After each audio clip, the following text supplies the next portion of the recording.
तो मैं आप लोगों के लिए ले आई हूँ modal verbs. All modal verbs हैं, लेकिन ये पार्ट 1 होगा, पार्ट 2 इंशाल्लाह नेक्स्ट वीडियो में आएगा, नेक्स्ट डे आएगा। और ये देखें 9 है ये, तकरीबन ये वो हेल्पिंग वर्ब हैं जो तकरीबन हर टेंसेस में इस्तेमाल होते हैं।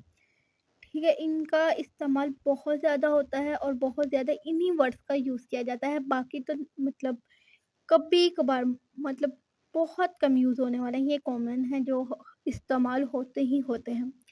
तो इनको पढ़ लेते हैं। सबसे पहले वर्ड है हमारे पास कैन। कैन का मीनिंग होता है, अच्छा मैं यहाँ पर आपको बता दूँ, मैं आप लोगों को सिर्फ़ अभी इसका मीनिंग एग्ज़ाम्पल करवाऊँगी। आप लोगों के लिए मैं डिटेल से वीडियो लेकर आ रही हूँ, इंशाल्लाह कल अपलोड हो जाएगी। इसका मतलब कैन का होता है सकते हैं या सकती है। I can play football.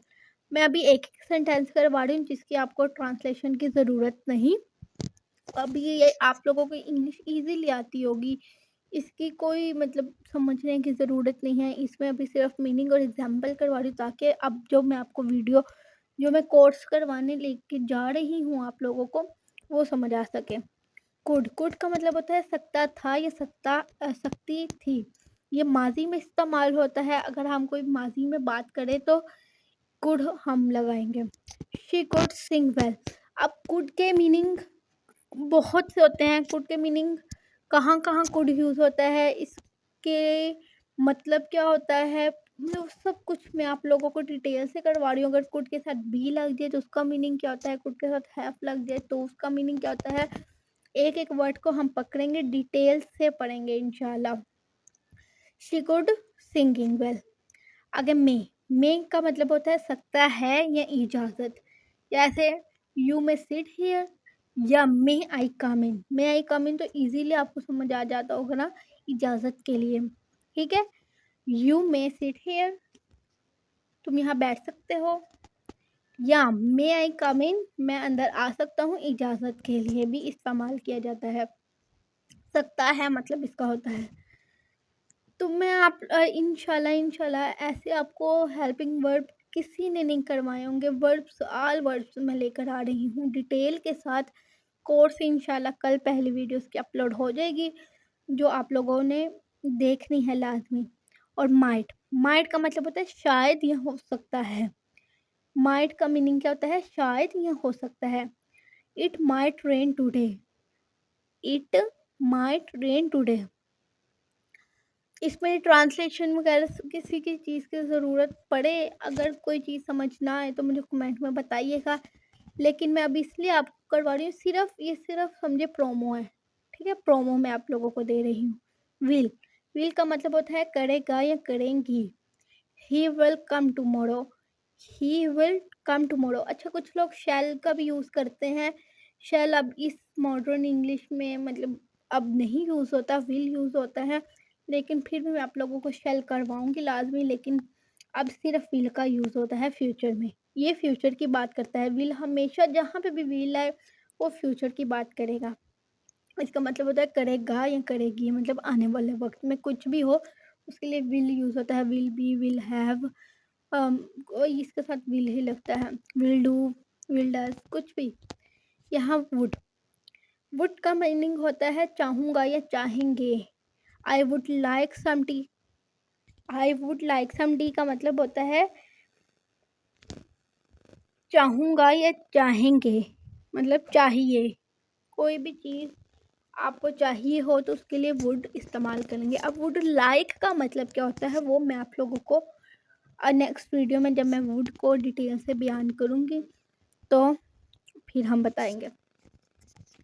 आप लोगों के लिए डेफ़िनेशन एक स्ट्रक्चर हर चीज़ लेकर आऊँगी, डिटेल से समझाऊँगी, लेकिन अभी आप लोगों को थोड़ा-थोड़ा करवा रही हूँ शैल। शैल का मीनिंग भी वही होता है करेगा या करेंगे, लेकिन अब शैल बहुत कम यूज़ होता है। शैल बहुत कम जगहों पे यूज़ होता है। ज़्यादातर ये शैल अब लेटर्स में इस्तेमाल होता है या एप्लीकेशन में ऐसी जगहों पे इस्तेमाल होता है, तो बहुत कम हो गया है। We shall win, we shall win. ये अब विल ज़्यादा यूज़ होता है शैल की जगह। विल ये भी फ्यूचर में शैल इस्तेमाल होता है। या पास्ट या प्रेजेंट में इसका यूज़ नहीं किया जाता शैल और विल का। आने वाले वक़्त की अगर बात की जाए तो हम विल या शैल का इस्तेमाल करेंगे। अब विल और शैल का इस्तेमाल कहाँ करेंगे वो मैं आपको डिटेल में बताऊँगी। शुड का मतलब होता है चाहिए। कोई भी चीज़ हमें चाहिए हो उसको शुड कहते हैं, मतलब उस शुड इंग्लिश में हम शुड बोलेंगे। जैसे you should respect elders, you should respect elders. अब ट्रांसलेशन की ज़रूरत है, हमें बड़ों का अदब करना चाहिए, ठीक है? ये मेरी खाला बोला करती थी, उनके लिए स्पेशल मैंने ये लाज़मी सेंटेंस घर में रखती हूँ। वो हमेशा मुझे ये कहती थी, अगर हम कोई बात किसी ने मुझे कही है, मैं कहूँगी नहीं मैंने काम नहीं करना, कोई भी काम करेंगे, यू शुड रिस्पेक्ट एल्डर। एक ही डायलॉग था उनके पास। खैर छोड़े, इंग्लिश में शुड जो इस्तेमाल होता है वो चाहिए का होता है मस्ट। मस्ट तो अपने नाम से ही ज़ाहिर होता है ना, किसी भी चीज़ को मस्ट, ये तो मस्ट करना है ना, मैंने काम ये तो काम मस्ट होना चाहिए। मस्ट का मतलब भी लाज़मी और ज़रूरी होता है। इसका तो मीनिंग भी आपको जानने की ज़रूरत नहीं पड़ेगी मस्ट का। मस्ट तो अपने नाम से ही ज़ाहिर हो रहा है, you must study for the study और test, sorry, you must study for the test. Sorry मुझसे यहाँ पे हो गया, गलती थोड़ी सी हो गई थी। खैर इंसान हूँ। You must study for the test. अब 3 बार मैंने पढ़ लिया है। इसका मतलब होता है लाज़मी या ज़रूरी। और मेरी वीडियो को प्लीज़ अगर थोड़ी सी भी अच्छी लगे तो लाइक शेयर लाज़मी कीजिएगा, सब्सक्राइब करके जाइएगा।